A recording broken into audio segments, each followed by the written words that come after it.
Haleluya. Jangan pernah memandang rendah kuasa Tuhan. Jangan pernah memandang rendah firman Tuhan yang disampaikan kepadamu. Pada waktu engkau mendengarkan kebenaran firman Tuhan, jangan keraskan hatimu. Ikuti dia, menyerah kepadanya, karena ia akan bertindak untuk membela engkau. Puji Tuhan.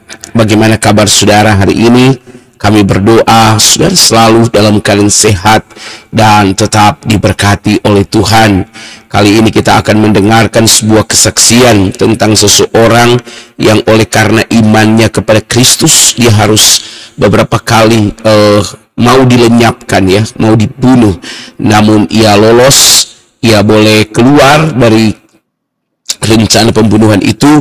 Dia mengakui, menyadari semua karena kasih Tuhan. Baik, sama-sama kita akan ikuti tayangan berikut ini. Sekali lagi kami mengutuk pintu hati Bapak Ibu Saudara untuk kiranya terus mendukung kami dalam dana dan doa pembangunan gedung gereja serta pusat pelatihan penginjilan di kota kami. Bapak Ibu dapat menyalurkan bantuannya di nomor rekening yang tertera di atas ini. Terima kasih atas bantuannya. Tuhan Yesus memberkati. Selamat mengikuti kesaksian yang hidup ini. Haleluya. Hampir saja saya dilenyapkan, ya kan, nyawa saya hampir hilang beberapa kali. Tetapi kalau hari ini saya masih hidup, itu karena kasih karunia Tuhan. Dan saya mau cerita lebih dahulu bahwa waktu saya kecil itu saya tidak punya cita-cita jadi hamba Tuhan, Pak. Jadi ceritanya begini, saya lahir bukan dari keluarga Kristen, ya kan. Bahkan waktu bapak ibu saya bercerai umur 6 tahun, waktu itu saya tinggal dengan kakek. Nah, kakek saya ini adalah seorang tokoh di kampung kami yang melatih kami untuk menjadi orang yang radikal anti Kristen. Ini awalnya begitu. Tapi waktu saya meninggalkan kampung, kemudian pergi ke sekolah di SMA, waktu itu di SMA Negeri Kendal, karena di kampung saya, di kota saya belum ada SMA. Disitulah saya berjumpa dengan orang-orang Kristen. Ibu kos saya itu orang Kristen yang sangat fanatik. Dan saya masih ingat sekali, tiap malam dia berdoa. Dan saya dengar dari kamar saya, dia menyebut nama saya. Ya kan? Dan suatu saat saya dibimbing, dituntun untuk pergi ke sebuah tempat ibadah, dan disitulah saya berjumpa dengan Yesus. Nah, ini pengalaman yang sangat luar biasa yang saya tidak akan pernah lupa. Tetapi begini, sebelum saya berjumpa dengan Yesus, pengalaman masa kecil saya penuh dengan penderitaan. Saya mau kasih tahu kepada Anda semuanya kebenaran bahwa ternyata Tuhan lebih tertarik pada masa depan Anda daripada sejarah hidup Anda. Saya ini ditolak waktu masa kecilnya. Ditolak oleh teman-teman.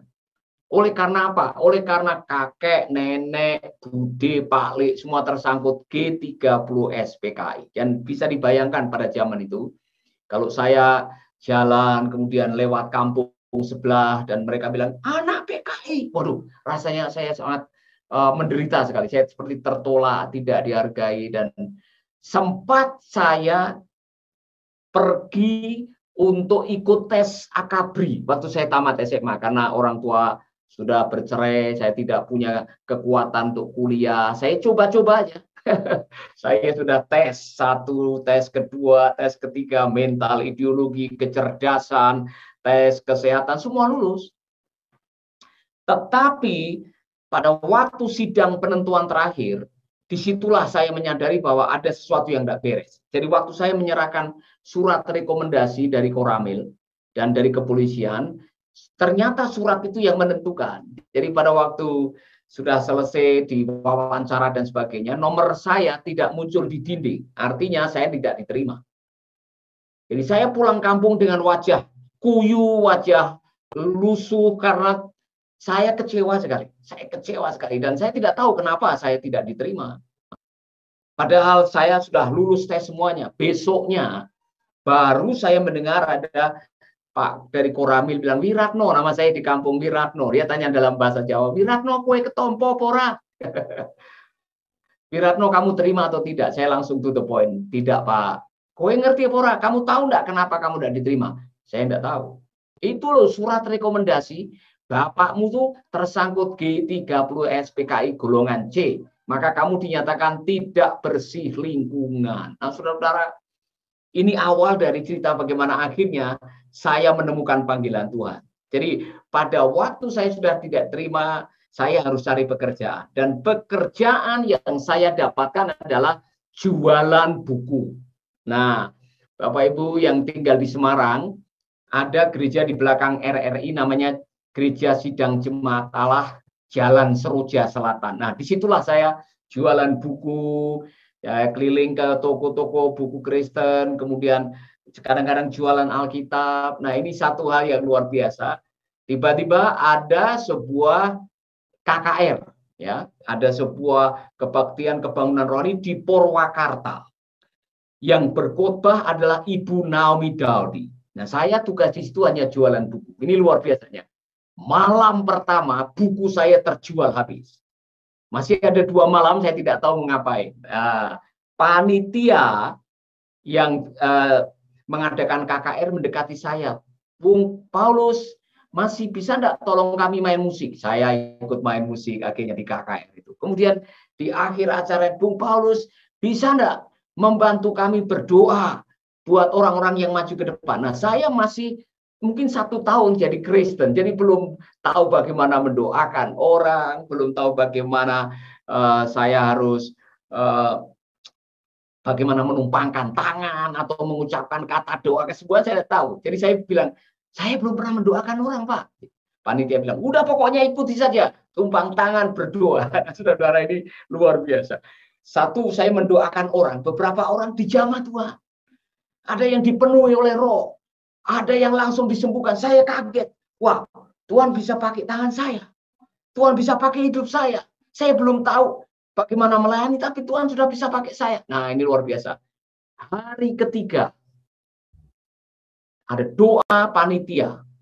Ibu Naomi Daudi tiba-tiba dia mengatakan di dalam suasana doa, dia mengatakan begini, di ruangan ini ada orang muda yang dipanggil oleh Tuhan untuk melayani. Saya penasaran, saya tunggu-tunggu orang muda ini siapa. Saya lihat kok tidak ada yang maju ke depan. Jadi saya penasaran, akhirnya saya maju ke depan. Saya didoakan oleh Ibu Naomi Daudi dan hamba-hamba Tuhan, termasuk almarhum Ibu Sandra Sanger waktu itu dan suaminya Pak Hadiarso. Mereka tumpang tangan, mereka berdoa. Waktu mereka selesai berdoa, amin. Nah, ini dengar nih. Pak Hadiarso dengan Ibu Sandra Sanger almarhum bilang, Bro Paulus, kalau mau sekolah Alkitab, kami akan bantu membiayai. Wow, saudara-saudara, saya tidak ada ide mau sekolah Alkitab. Jadi pada waktu saya mendapatkan tawaran ini, luar biasa. Tuhan memberkati saya bilang, saya mau sekolah Alkitab. Walaupun saya belum tahu bagaimana suasana sekolah Alkitab, saya putuskan untuk sekolah Alkitab. Di sanalah Tuhan membentuk saya di Sekolah Teologi Satya Bakti di Malang. Oh, saudara-saudara, saya berjumpa dengan Tuhan, saya berjumpa dengan panggilan saya di sekolah Alkitab. Jadi saya masuk sekolah Alkitab, belum tahu kalau saya dipanggil untuk melayani. Di sekolah Alkitab, semester yang ketiga, saya sudah belajar untuk merintis di sebuah desa namanya Selopuro. Nah, ini luar biasa nih. Saya digerakkan oleh Tuhan untuk pergi ke sebuah desa, sewa ojek. Tiba-tiba ojeknya itu banyak pecah, kemudian mampir ke tukang tambal ban namanya Pak Asmono. Nah, ini ceritanya. Pak Asmono tanya, adik-adik kesini mau apa? Saya bilang, saya mau cari orang sakit. Oh, istri saya sakit. Saya mau berdoa buat orang sakit. Nah, saudara-saudara, ini awal pelayanan pertama saya. Dan pada waktu kami bisa mendoakan istrinya Pak Asmono, lahirlah persekutuan doa di desa Selopuro yang dicepit oleh 6 pesantren. Oh, saudara-saudara, ini pengalaman yang saya tidak pernah lupakan. Ternyata melalui pengalaman itu, gereja mulai berkembang, nama Tuhan dipermuliakan. Dan waktu saya selesai sekolah Alkitab, saya menikah 17 hari setelah tamat sekolah Alkitab, langsung saya memboyong istri saya tinggal di Selopuro. Di Selopuro ini saya hampir mati.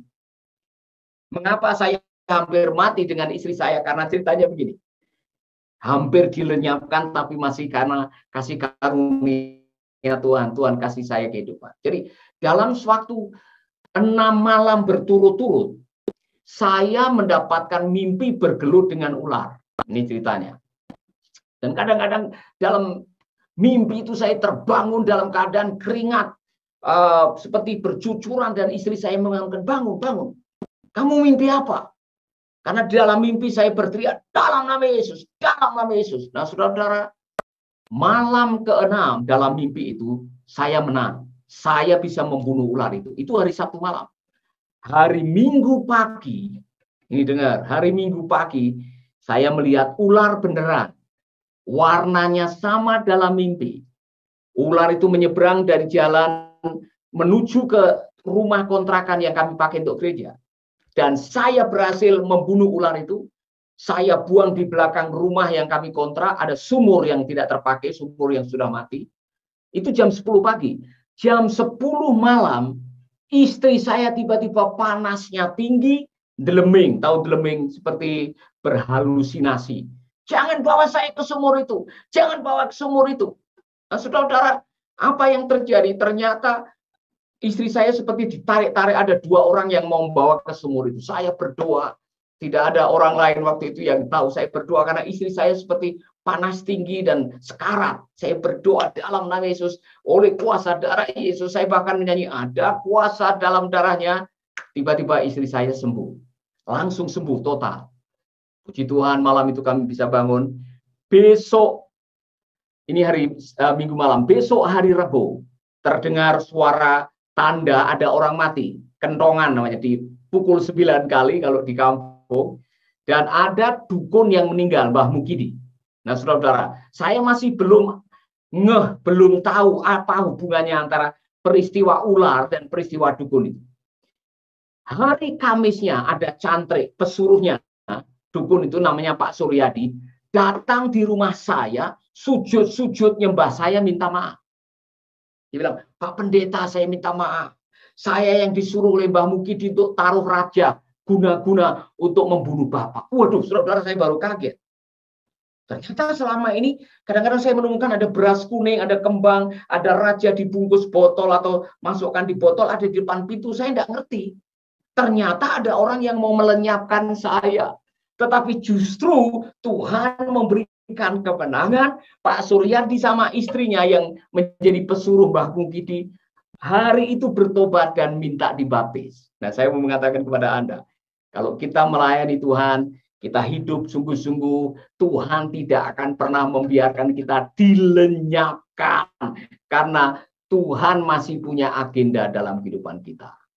Amin, haleluya. Nah, akhirnya saya bisa menyelesaikan pelayanan dengan baik, gereja itu bertumbuh, saya dapat kesempatan kuliah, melanjutkan di Filipina selama 3 tahun, membawa anak dan istri karena kasih karunia Tuhan. Nah, saudara-saudara, ini satu hal yang saya mau bagikan kepada Anda. Saya tidak pernah berpikir untuk kuliah S2, MDiv, dapat gelar di luar negeri, karena bahasa Inggris saya agak kelepotan. Tetapi cara Tuhan itu luar biasa. Saya bisa menyelesaikan program, kembali ke Malang, ngajar di sekolah Alkitab yang tadinya saya belajar di situ. Akhirnya Tuhan mengangkat saya dengan cara yang luar biasa. Saya ditawari memimpin sebuah sekolah Alkitab. Saya dipanggil oleh Ketua Departemen Pendidikan dari denominasi saya waktu itu, Pak Paulus, mau tidak pegang sekolah Alkitab, mengembangkan sekolah Alkitab. Ini sekolah Alkitab paling tua di Ambon. Ini ceritanya begitu. Kemudian, saudara-saudara, saya dengan istri berdoa 3 bulan. Karena saya sudah dikasih tahu, sekolah Alkitabnya tidak punya uang. Anda tidak digaji. Siapa yang mau memimpin sekolah Alkitab dan tidak digaji? Saya di Malang sudah punya nama istilahnya. Saya sering khotbah di gereja-gereja, secara ekonomi, finansial, saya berkecukupan, bahkan lebih dari cukup. Kemudian harus pergi ke Ambon, tidak dibayar. Saya berdoa 3 bulan, tapi akhirnya saya taat. Karena Tuhan seperti bicara kepada saya, belajar kepemimpinan, pergi ke Ambon, sekolah Alkitab yang waktu itu mau ditutup karena misionarinya pulang ke Amerika. Saudara-saudara, saya tiba di Ambon, tinggal di sebuah sekolah Alkitab yang sangat bagus sekali, tanahnya 11 hektar, depannya laut, sekolah Alkitab yang punya reputasi. Saudara-saudara, saya tidak pernah berpikir bahwa setelah 3 tahun akan ada kerusuhan. Ini ceritanya, hampir saja di situ juga nyawa saya dilenyapkan. Tapi kasih karunia Tuhan, akhirnya saya mengalami keajaiban. Jadi ceritanya begini, setelah 3 tahun, satu malam, saya dengan para murid kami lagi berdoa, tiba-tiba roh Tuhan bekerja. Anak-anak siswa kami ada 132 dalam keadaan dipenuhi oleh roh, ada yang bernubuat bahwa nanti akan ada masalah, akan ada pergumulan, aniaya, tantangan. Jadi sudah ada nubuatan sebetulnya. Itu terjadi pada bulan Oktober waktu kami ada KKR. Dan benar, saudara, bulan Desember akhir, Januari awal 2001 kami mengalami sesuatu yang luar biasa. Kenapa? Karena pada waktu itu tahun 2000 ya, 2000 awal bulan Januari waktu itu tiba-tiba terjadilah kerusuhan yang ada di Ambon. Saudara mungkin sudah mendengar yang menelan banyak korban. Dan waktu itu sudah ada kampung namanya Benteng Karang yang sudah dihancurkan, 23 orang mati dan sebagian besar mengungsi di sekolah Alkitab kami. Nah, malam itu kami dapat informasi dari Forum Komunikasi Kristen yang mengatakan begini, Pak Paulus, perusuh sudah menuju ke sekolah Alkitab Bapak. Malam ini juga tinggalkan sekolah Alkitab. Nah, saudara-saudara, saya bangunkan 132 siswa. Semua staf saya bangunkan dan saya mengatakan, kalau terjadi apa-apa, kalau sekolah Alkitab ini diserang, kita lari ke belakang, ke hutan. Ada 11 hektar hutan di belakang. Karena kalau lari ke depan itu laut, kita akan mati semua di situ. Nah, saudara-saudara, ini yang terjadi jam 1.30. Bom meledak. Salah satu rumah dosen kami dirusak. Kemudian kami lari ke hutan. Nah, ini saudara-saudara, ini antara hidup dan mati. Ribuan mereka jumlahnya yang datang menyerang sekolah Alkitab. Saudara, dalam keadaan situasi yang seperti itu, saya mengatakan kepada siswa, tolong selamatkan anak saya. Jadi, saya menggendong Deborah, anak saya yang pertama waktu itu umur 10 tahun. Dan istri saya menggendong Airin umur 4 tahun. Tapi karena panik dan gelap, kami harus pergi mendaki bukit. Istri saya tidak bisa bergerak. Dia takut, dia panik. Saya bilang, tolong selamatkan Airin. Sehingga ada satu siswa yang mengambil Airin, lari menuju ke hutan, tapi kami tidak tahu siapa siswa itu. Karena dalam keadaan gelap dan tidak ada satupun yang berani menyalakan lampu baterai karena kalau ketahuan kami semua bisa mati. Saudara-saudara, ini yang terjadi. Sesuatu yang mungkin paling berat di tengah hutan itu. Waktu kami sudah ngumpul di tengah-tengah hutan, saya mengabsen, saya memanggil satu demi satu, nama demi nama. Dan setelah saya absen, saya hilang 2 nama. Satu siswa dan anak saya yang namanya Airin umur 4 tahun. Aduh, saudara-saudara, ini pengalaman yang paling buruk yang pernah saya alami sebagai seorang ayah. 4 jam. Saya mencari di mana Airin. Saya bahkan panggil Airin. Papa dari sini, Airin. Kamu di mana? Airin. 4 jam, saudara-saudara. Akhirnya saya duduk di atas rumput dalam keadaan gerimis. Saya menangis di hadapan Tuhan. Saya datang ke sekolah Alkitab ini tidak dibayar. Saya melayani Tuhan. Saya memberikan hidup dan keluarga saya untuk Tuhan. Kenapa ini semua terjadi? Aduh, saudara-saudara, dalam keadaan saya down, saya betul-betul stres menghadapi kenyataan itu, tiba-tiba Roh Kudus mengingatkan saya. Ketika kamu tidak bisa berdoa, Roh akan memberikan kamu kekuatan, menuntun kamu untuk berdoa. Wah, saudara-saudara, saya dapat kekuatan khusus. Saya berdiri, saya tutup mata, saya berdoa dalam roh, dan saya jatuh ke jurang. Dan saya seperti terperosok, jatuh duduk begitu, dan sampai di pinggir jurang, saya mendengar anak saya, Airin, menangis. Haleluya. Saya bilang, Airin, ini Papa. Saya peluk Airin. Dia dalam keadaan berdarah. Dan disitulah momen di mana saya menemukan pewahyuan yang mengubah sisa hidup saya. Saudara pasti bertanya, pewahyuan apa, Pak? Terhilang itu pengalaman buruk. Being lost is bad.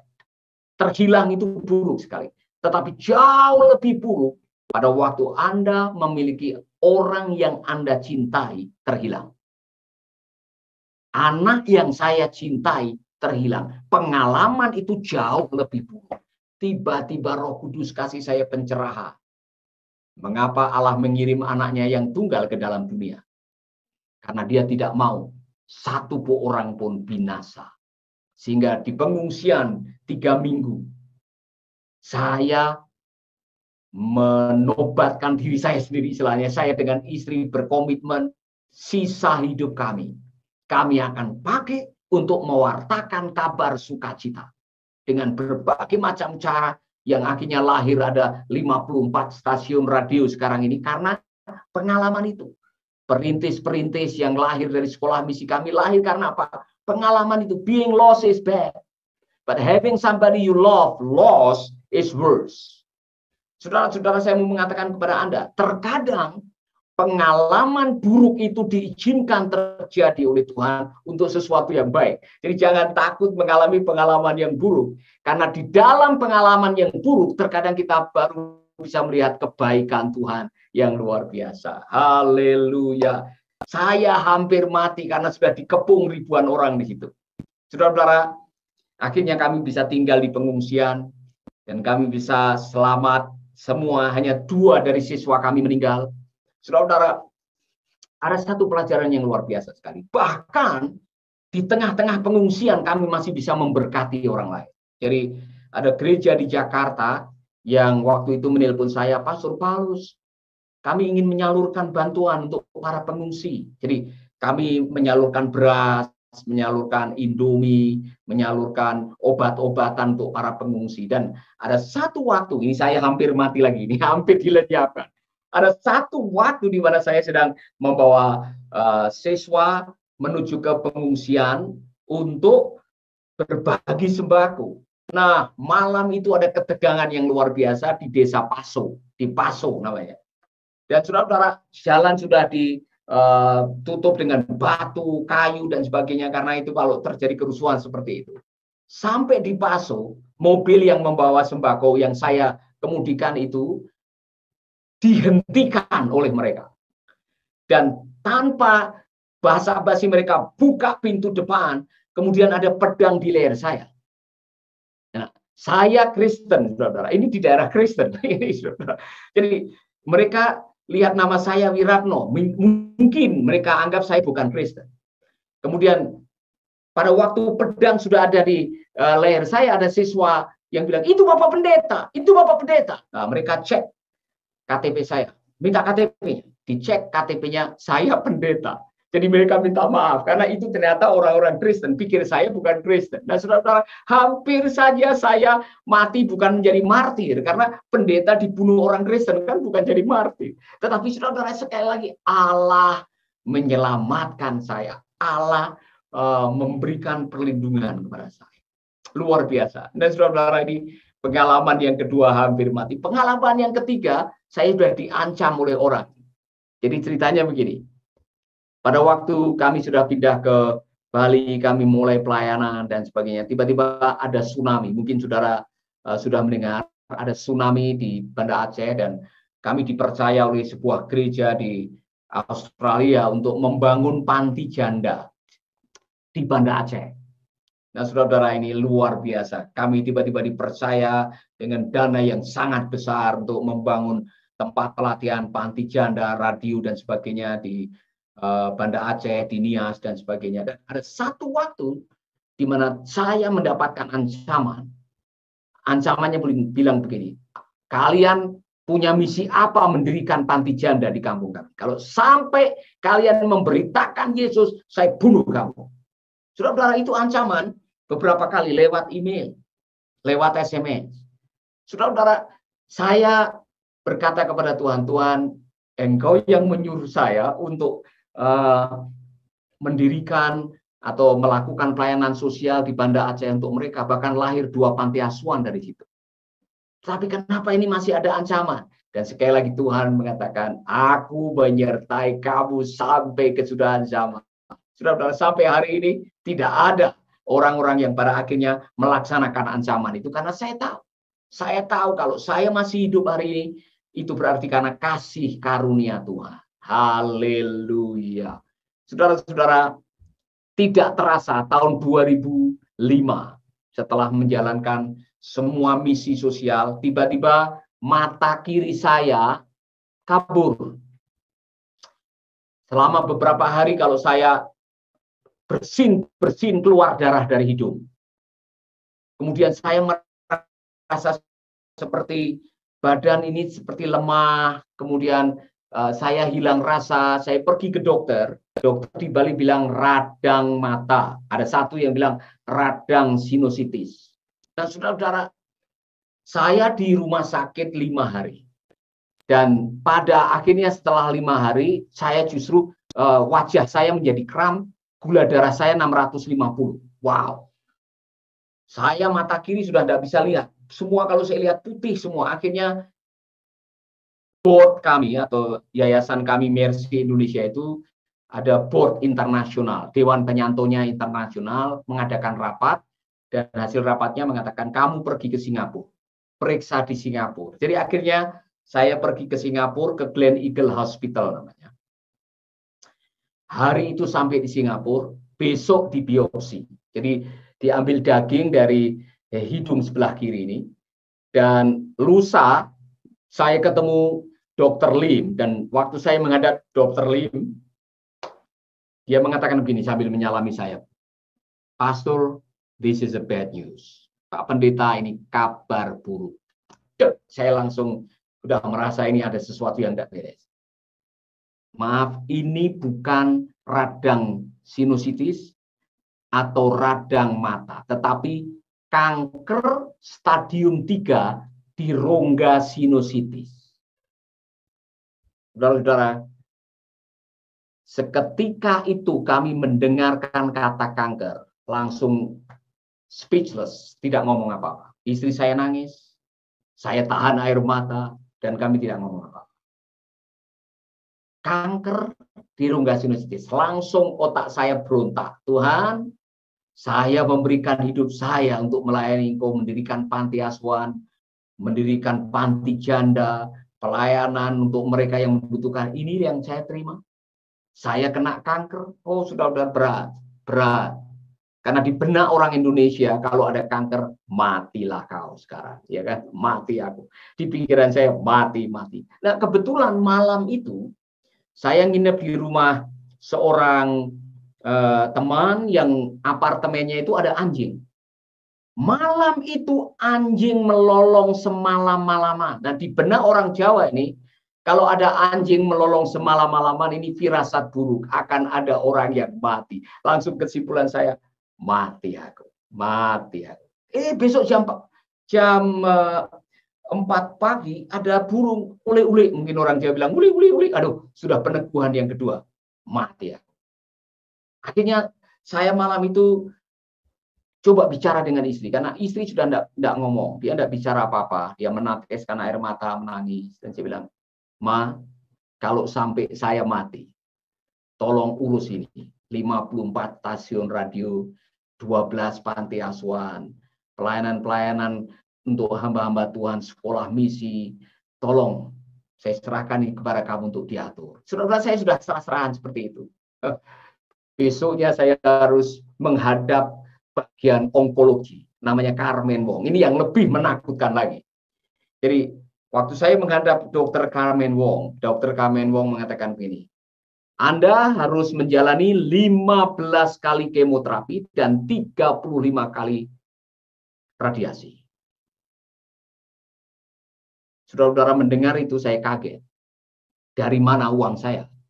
Saya hanya bawa uang 25 juta, pikirnya hanya mau operasi sinusitis kemudian pulang.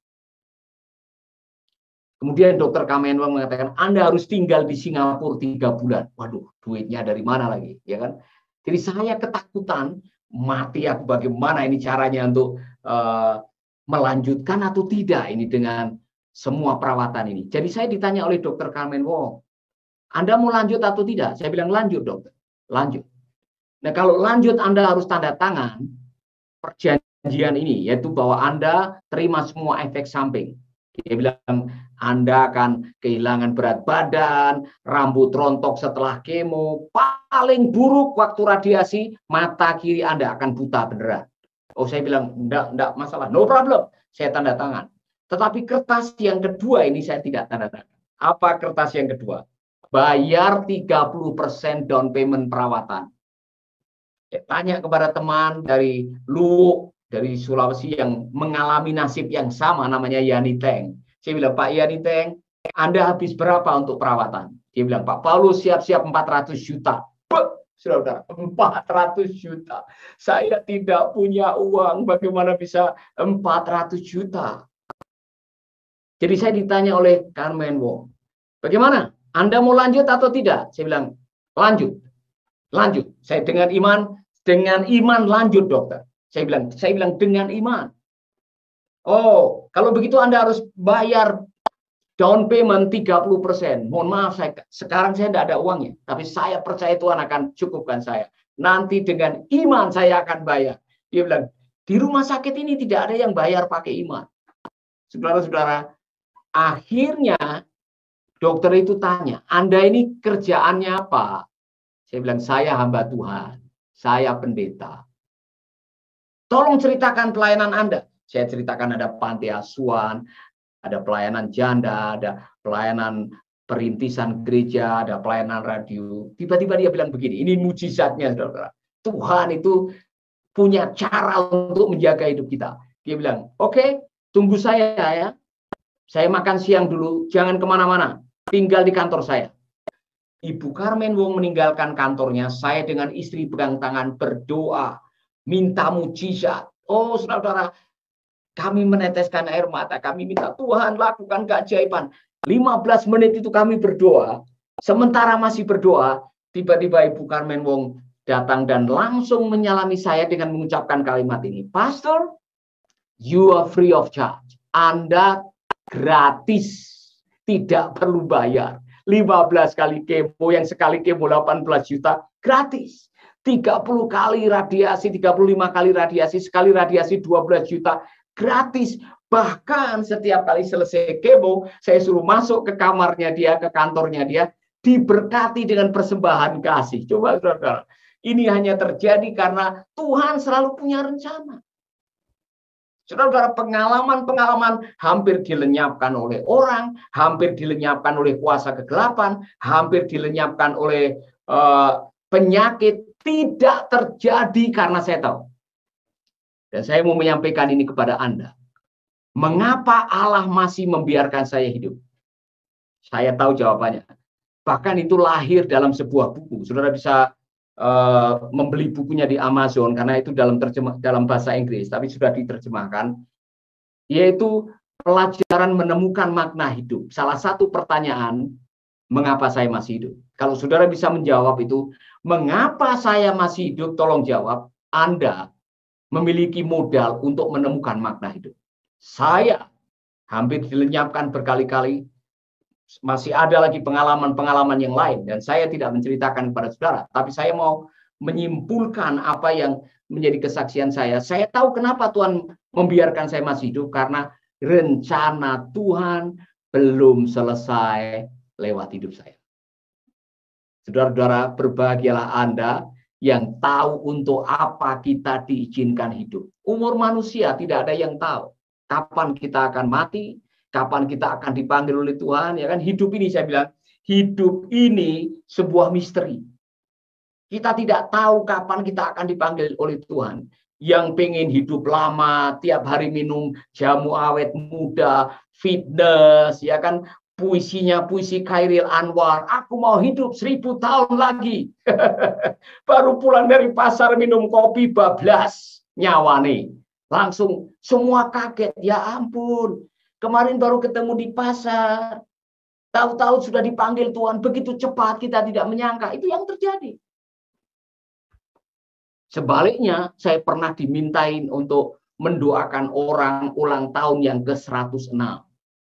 Saya mau menghubungkan ini dengan mengapa Anda masih diberi hidup, walaupun berkali-kali mau dilenyapkan dengan penyakit, dengan kuasa gelap, dengan apapun juga. Kalau belum waktunya, maka Tuhan masih punya agenda lewat hidup saudara. Jadi saya mendoakan orang yang umur 106 dengan perjamuan kudus, namanya Ibu Wayan di Bali ini. Anaknya namanya Pak Frans. Pak Frans pesan sama saya, Pak Paulus, tolong setelah pelayanan perjamuan kudus doakan ibu saya. Saya tanya, minta doa apa?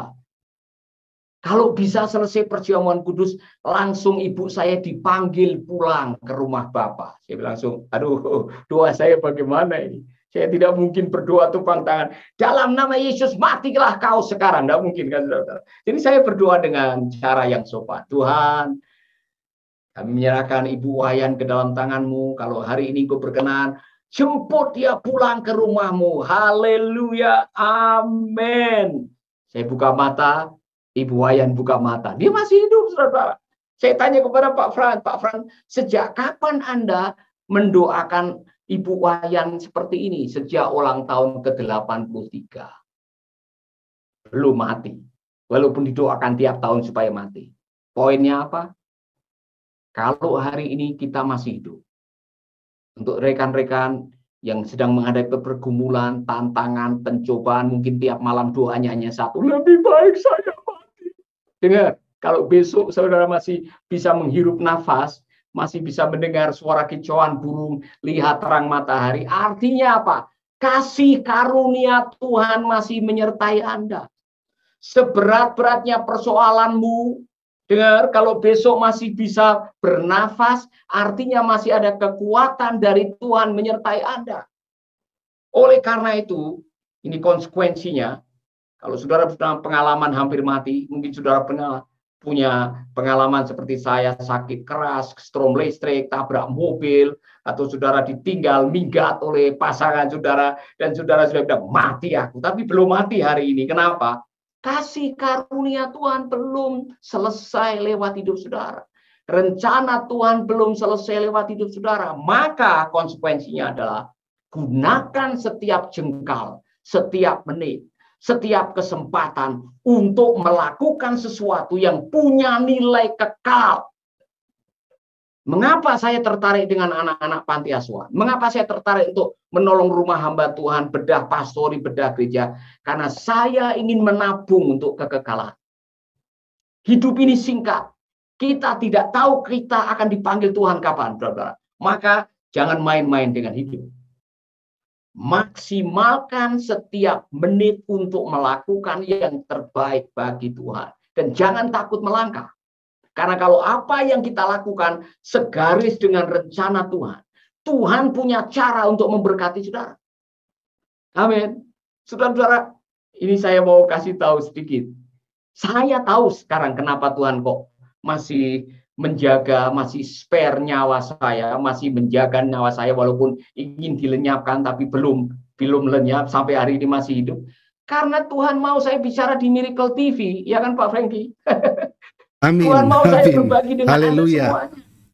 Jadi kalau Anda belum apa-apa, sudah keok, putus asa, tidak berani melangkah karena trauma, takut, saya mau kasih kabar. Hari ini fakta, seberat-beratnya persoalan saudara, serumit-rumitnya masalah saudara, sesulit-sulitnya problem saudara, tolong cek besok pagi. Masih ada nafas? Masih ada kasih karunia Tuhan. Dan saya menemukan ini untuk teman-teman, untuk saudaraku yang sedang melakukan pelayanan apapun juga. Dengar ini. Yohanes 1 ayat 16 tiba-tiba hidup buat saya. Apa itu? Out of his fullness, we have the right to receive grace upon grace upon grace. Apa artinya? Dari kepenuhan Kristus, kita berhak menerima kasih karunia demi kasih karunia. Tolong perhatikan baik-baik. Karena dari kepenuhannya, kita semua telah menerima kasih karunia demi kasih karunia. Wow.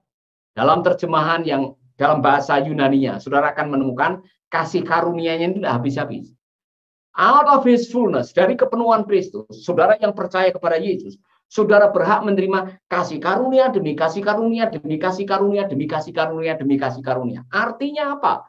Setiap jengkal waktu, Setiap kesempatan yang Tuhan berikan, Anda punya hak untuk menyelesaikan setiap tantangan, pergumulan, apapun juga dengan kasih karunia Tuhan. Maka posisikanlah diri Anda di dalam zona wilayah kasih karunia Tuhan. Caranya bagaimana? Depend on Him. Hidup bergantung kepadanya. Nolkan diri Anda. Kita ini zero. Kita ini tidak ada apa-apanya. Semua hanya kasih karunia Tuhan. Tadi Pak Franky sempat menayangkan waktu kami diwawancarai oleh Kick Andy, terima Hero Award. Setelah itu terima lagi dari Ibu Viva tahun 2016.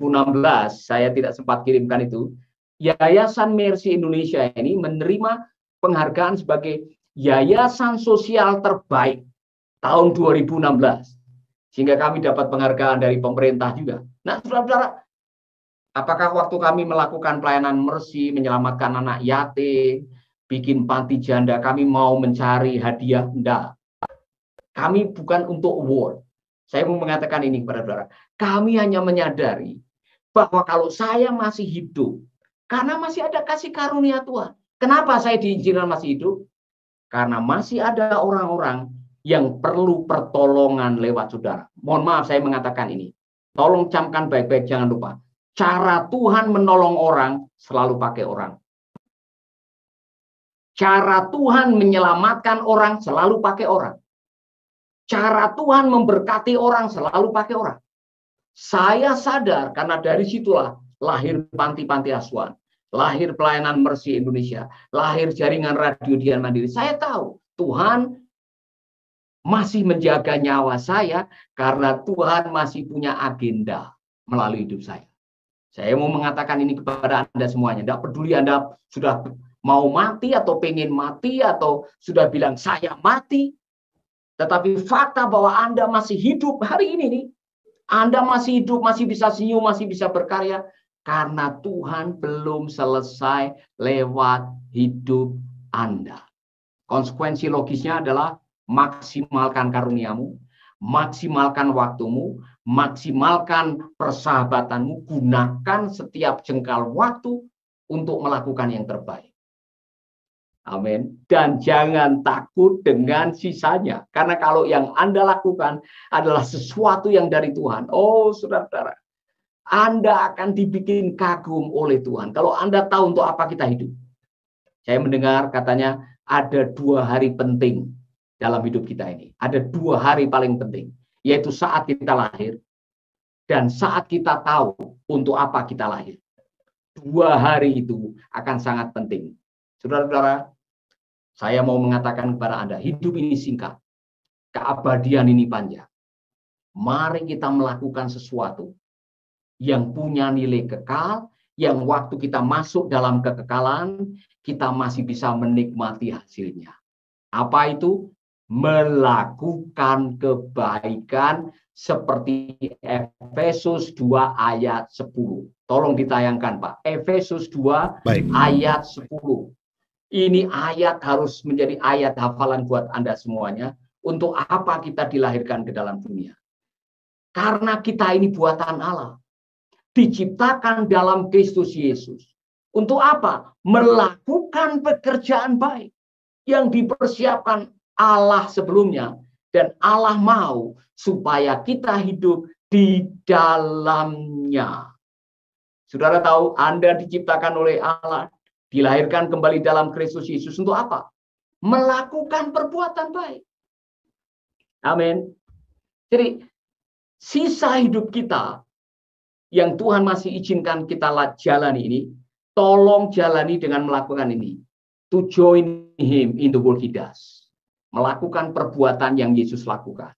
Siapapun Anda, tidak peduli Anda seorang dokter, sopir, pengangkut sampah, pemulung, atau saudara seorang hamba Tuhan, kita semua punya pekerjaan yang sama. Selama kita hidup, melakukan kebaikan. Karena untuk itulah kita dilahirkan ke dalam dunia. Amin. Saya tutup dengan ini, Pak. Saya tutup dengan satu pelajaran yang saya pikir saudara harus hafalkan. Kalau perlu saudara tulis. Hidup baru bisa dibilang hidup saat kita mau berbagi hidup, dengan mereka yang setengah hidup. Tolong dicatat. Hidup ini baru bisa dibilang hidup saat kita mau berbagi hidup dengan mereka yang setengah hidup. Jadi kalau saudara masih menjadi orang Kristen yang paling kikir, sekakar, pelit, medit, takeek, apapun namanya, saudara, Anda belum mengerti untuk apa kita hidup. Hidup adalah untuk berbagi. Mengapa saudara masih diberi hidup oleh Tuhan? Mengapa saudara masih diberi kesempatan oleh Tuhan? Mengapa saudara masih diizinkan untuk bisa menjalani kehidupan di dunia ini? Padahal di benak saudara, saudara sudah mengatakan, mati aku. Atau lebih baik aku mati. Rencana Tuhan belum selesai. Rencana apa? Melakukan kebaikan. Dalam terjemahan The Message, ayat itu bagus sekali. Yang dikatakan, untuk apa kita dilahirkan? Untuk apa? Yaitu untuk melakukan kebaikan. Dalam terjemahan The Message, Efesus 2 ayat 10 mengatakan, to join him in the work he does. Bergabung dengan Yesus. Melakukan apa yang Yesus lakukan. Apa itu? Memberitakan kabar baik. Mendoakan orang yang sakit. Menyantuni anak yatim. Membebaskan yang terbelenggu. Memberitahukan tahun rahmat Tuhan. Saudara-saudara, di tengah kesibukan saudara. Di tengah saudara sibuk mencari nafkah, jangan lupa ada panggilan yang mulia. Yaitu apa? Lakukan kebaikan. Do something. Life is short. Hidup ini singkat. Lakukan sesuatu yang punya nilai kekal. Sehingga waktu kita masuk dalam kekekalan, kita masih bisa menikmati hasilnya. Pertanyaan terakhir. Kalau nanti bulan Agustus, jam 10 pagi, saudara akan dijemput oleh malaikat. Dan sebelum itu, saudara dikasih surat yang dibawa langsung dari malaikat, dari Tuhan oleh malaikat, sampai di ruangan Anda. Bunyinya tadi, selama 2 bulan, lakukan satu hal yang Anda senang melakukan, produktif hasilnya, dan masih bisa dinikmati di dalam kekekalan. Mau melakukan apa? Saya ulangi lagi. Anda diberi waktu 2 bulan. Dan Allah mengatakan, lakukan satu hal saja. Yang Anda suka melakukannya, hasilnya menggembirakan, dan masih bisa menikmatinya di dalam alam kekekalan.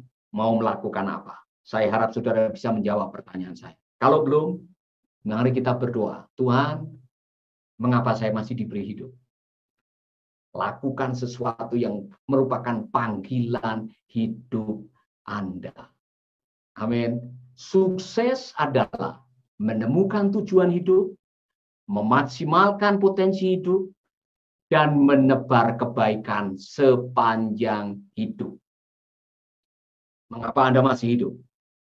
Mengapa Tuhan belum melenyapkan atau penyakit, kuasa gelap tidak melenyapkan saya atau belum bisa melenyapkan? Karena Tuhan masih punya agenda lewat hidup saya. Saudara-saudara, bulan Februari saya dari Amerika, Tuhan mempercayakan pelayanan yang lebih besar. Saya menjadi regional leader untuk Global Church Planting Movement untuk Asia Tenggara. Coba, saudara-saudara, cara Tuhan itu luar biasa. Karena saya tahu sekarang, kenapa Tuhan masih menjaga hidup saya? Masih ada hal yang lain yang harus saya lakukan. Saya mau berdoa buat Anda semuanya. Mengapa Anda masih diberi hidup? Bagi yang bingung nih, kalau masih ada yang bingung, untuk apa aku dilahirkan? Jangan percaya lagu itu ya. Lagu waktu saya masih SMP itu ada lagu bunyinya begini. Untuk apa aku dilahirkan?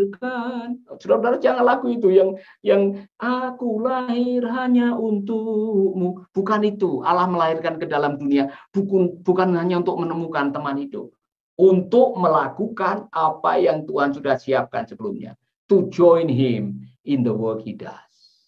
Dan saudara mengatakan, Pak Paulus, saya mau di sisa hidup saya ini melakukan apa yang Tuhan mau. Saya mau menekuni panggilan saya. Saya mau melangkah dengan pertolongan Tuhan. Saya ada kabar baik. Do your best. Lakukan yang terbaik yang bisa Anda lakukan. Yang tidak bisa Anda lakukan, serahkan kepada Tuhan. Saya datang di Bali sebagai pengungsi, naik pesawat Hercules, berdiri di pesawat hanya dengan 2 koper 21 tahun yang lalu. Tidak punya apa-apa. Hari ini Tuhan memberkati dengan cara yang luar biasa, karena saya tahu kasih karunia Tuhan. Anda bisa mengalami yang sama. Tidak perlu takut dengan nanti bagaimana. Yang penting Anda temukan panggilan hidupmu dan katakan, Tuhan, aku mau taat. I will do my best. Nanti sisanya Tuhan akan melakukan. Kalau saudara mengatakan, Pak Paulus, doakan saya mau berdoa buat saudara. Khusus buat ini, tantangan buat Anda. Tantangan buat Anda yang mengatakan, saya mau melakukannya. Mari kita berdoa. Bapa kami dalam surga, aku berdoa buat saudara-saudaraku yang sedang menonton video ini, yang sedang ditemplak, dikoreksi, diingatkan. Kami menyadari bahwa umur kami singkat, dan kalau kami kemarin bermain-main dengan hidup, ampuni kami. Malam hari ini kami sadar bahwa kalau kami diberi hidup, karena Tuhan belum selesai dengan hidup kami. Urapi kami, tunjukkan kami, beranikan kami, dan tolong kami untuk bisa memaksimalkan hidup, melakukan yang terbaik seperti apa yang Tuhan mau. Di dalam nama Yesus kami berdoa. Amin. Puji Tuhan, sudah menyaksikan kesaksian tadi, dan kami berdoa kiranya saudara semua diberkati oleh Tuhan. Bapak Ibu, jangan lupa untuk selalu terhubung dengan kami dalam doa setiap waktu kepada Tuhan. Kita berjumpa lagi dalam program acara kami selanjutnya. Tuhan Yesus memberkati. Shalom, haleluya, haleluya. Puji Tuhan.